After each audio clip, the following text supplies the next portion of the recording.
পোয়া মাছ ইলিশ মাছ এটা বল নাকি ফাঙ্গাস? পাঙ্গাস ফাঙ্গাস। পাঙ্গাস দে এটা একটা দে পাঙ্গাস না পাঙ্গাস বাদ এ মাছ তো সব ছোট ছোট এগুলো যে ছোট ছোট বড় মাছ হলো না নেওয়া উচিত। এ, নাই কি আপনার ছোট বড় যা আছে যাই হোক বলেন এনে কত 1000 দিয়ে দিয়েন ইলিশ মাছ আপনি আছে পাঙ্গাসটা বলেন, পাঙ্গাসটা কত নেবেন? পাঙ্গাসটা কত পাঙ্গাস টাকা 2000 দিয়ে দিবেন এ কয় কেজি মাছ আপনি 2000 টাকা স্যার?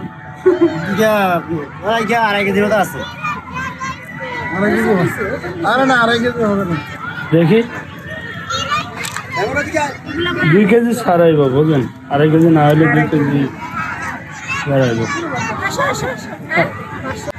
মানে এখন কত হলে দিবেন বলেন কত দিবেন আপনি বলেন ম্যাম 200 কম দেন কত 800 দেন 500 টাকা লোন জেনে দিবেন না ওই ফাঙ্গাস নষ্ট করে দেয়